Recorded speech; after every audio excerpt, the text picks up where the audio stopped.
Hey, co-reporters. Kail Lowry has officially clocked in to her beef against her former nanny, Natalie. So for those of you who are unaware, Kail used to have a live-in nanny who goes by the name of Natalie. Let me pull up a picture of the lovely lady. Here she is. So Kail met her through like her kids. So her kids, like they were in school or they were doing some sort of sport or something with Natalie's kids. And then Kail struck up a friendship with her. She found out that Natalie was a nanny, and then of course she invited Natalie to come on over and nanny for her when she had her two youngest as Lux and Creed at the time. So, well, actually it was Lux, and then she was pregnant with Creed. Creed came along, and then of course she got pregnant again, and that's where everything kind of took a hard nosedive. I'm pretty sure Natalie was probably just tired, exhausted from all of the kids or something like that. And, it just didn't work out basically. Right. So this was the Nanny Natalie era. Right. So Lux was there. Creed was brand new. And, I always thought that this was like a really, really strong relationship, friendship, but I guess not. Natalie, she got fired, and now she's kind of been like hinting online that like she thinks that Kail is actually not a good mom in real life. She says that Kail is more so of a social media mom. And then she met up with Kail's arch nemesis and third baby daddy, Chris Lopez, in order to spend time with Biggie, who is Kail's son, Creed, which Nanny Natalie was primarily responsible for during that time. You're going to see Kail explain it all in this video. So shout out to T-Mom fans with the Z. They are over on Instagram. This is their posting that I am about to play for you guys, okay? So let me just make sure I got my volume on. Here we go. Because I had a nanny during that time. I think Whoa. We want to start from the beginning, not the middle of her phrase. What do you think this is? And I think that the impact that a nanny has on your children compared to when you just raise your kids yourself will make a huge difference. And so my older two and my younger three are exactly the same, but my middle two, because I had a nanny during that, I think are a little bit different. Like they were parented different because of that, which is... So I want to pause there, because when she's talking about my older two, my younger three, and I'm thinking of all the children this lady has, I need to like count them or something like that. Grace, do you have a photo of all these people together, just so you know where you're orienting yourself? So in the order of these kids, right? The oldest two are Isaac and Lincoln. And then the youngest three are the three that she's got with Elijah. She says that those children are similar.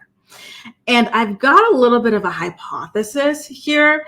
And I'm thinking that, okay, this could be for a variety of reasons. Maybe just, it's just like a genetic thing, or maybe because when Isaac was growing up for a little bit, she was living with Joe, right? Like they had like some kind of like a relationship going on. She had been kind of taken in by Joe's family. So there was at least that kind of thing going on.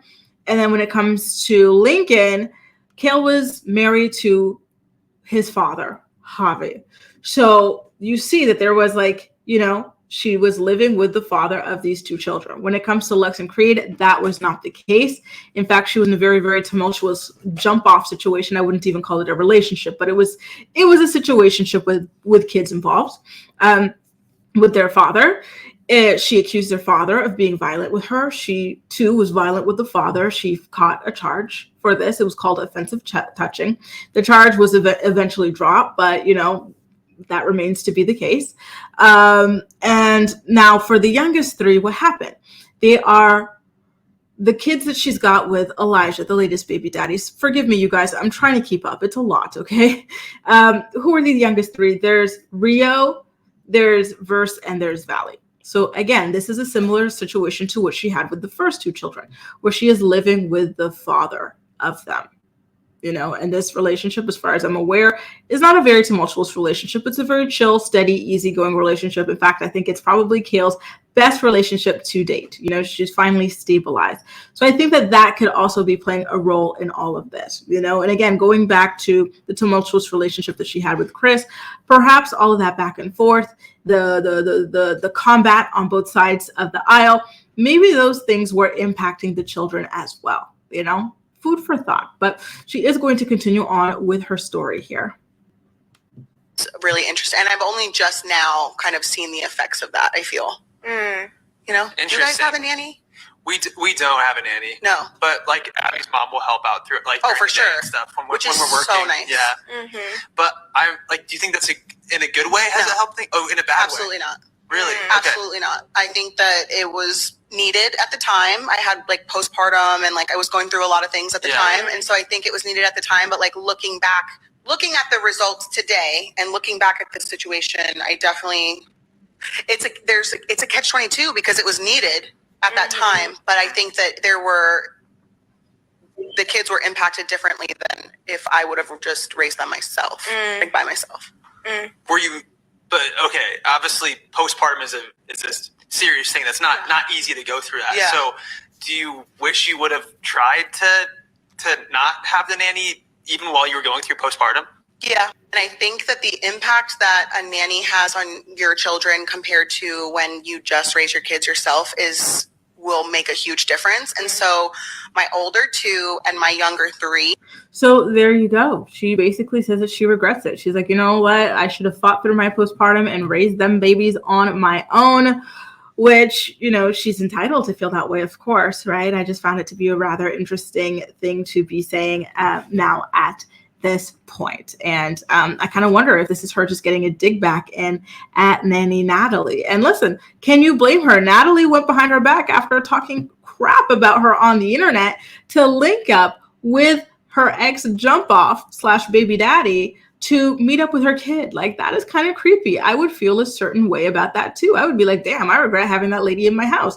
Because the rumor is that the reason why Kail even fired Natalie in the first place is because she caught Natalie talking to bloggers, giving secrets and information about Kail and her pregnancies and everything like that. So maybe that's another reason why she feels like she regrets it, you know, and she's hiding behind the situation, like, you know, impacting the kids, or just like Nanny Natalie not being a good surrogate mom for the kids or something like that. But I feel like it's a lot deeper than that, to be honest with you guys. And so, you know, I just wish that she shared the full story, but alas. And I find it interesting that now she's admitting that Natalie was the primary caregiver for Lux and Creed, whereas back in the day, she was fighting tooth and nail, acting like she was doing it all on her very own. And Natalie was just like, you know, there mainly to help at night or mainly for like little things here and there. But now she's saying, yeah, like you can tell, like they were so raised by this woman versus by myself that there's a huge difference in the way they are versus the other kids. You know, and I find that interesting. So now, also on the topic of Lux and Creed, let's also not forget that Lux and Creed's father allegedly tried to sign away his rights to them. You know, meaning that he was not interested in being a father at that time, if this story is to be believed. So I do think that things like that also impact and play a role. You know, and if we're going to keep going down that aisle, Isaac's father has a business, right? He's got a stable home and he's got a stable wife at home and relationships since his entire life, actually. Then there's Lincoln's father. He has a steady job, like he's got a steady home. His relationship is a mess. You know, that guy, he lays it low and spreads it wide every day of the week, and twice in his home bathroom. But at least he's got a stable home and everything like that. Lux and Creed's father lives in his grandmother's attic, and he doesn't really believe in working. That too might be impacting the children, right? Just saying. Now, let's get into the latest baby daddy. Number 4. Let's go down the aisle here. Baby daddy number 4 is a hard worker from what I'm hearing. He has his own home. He doesn't have other kids. And he has stepped up from day one and been really, really active and interested in helping to raise these children, right? So, and Kail even says that this is the father who has been the most active with all the kids. So now when we go back down the line, that's to say that he's more active than his kids than Javi was with Lincoln at the beginning, more active than Joe was at the beginning. Chris, we don't even need to go there, but let's go there anywhere. More active than Chris. She's saying that this guy, he was at every diaper. He would get up in the night. He would do this, that, and the other. So I do think that plays a role as well. So I think, yeah, it's true that maybe like, you know, the Natalie thing had some sort of impact and it played a role. But I think that the dynamics with the fathers and the fathers themselves also shape the way that these kids turn out at the end of the day. And if we're keeping it real, I think the fact that you've got so many damn, you know, baby daddies as well, you know, might be impacting these kids differently. The 3 ones that are the youngest don't yet feel the effects of it. you know, the oldest ones, I guess they were already a certain age when you started racking them up, right? And so like, I don't know, you know, versus the middle ones who were born in the middle of this. They had baby daddy number 3. Those things can all factor in your postpartum depression that you were going through when you had these 2 as little ones. Because I listen to her podcast. I recap it all the time for my channel members. And while she was pregnant with Creed, she would cry all the time about how she was not connecting, like, you know, and then after she had him, she was talking about how she wasn't really spending that much time, you know, and that she was feeling guilty, like leaving Lux behind. Like she had a lot of complicated feelings and emotions and mental health issues when these 2 were little, in those pivotal years. And I think that too has impacted them, you know.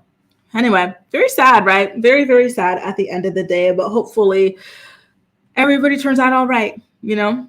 Every little thing's gonna be all right. Let me know what you think about all this in the comment section down below. Once again, shout out to Teen Mom Fans with a Z, not an S, on Instagram. Make sure to check them out for more Teen Mom news and gossip. Take care, you guys. Bye.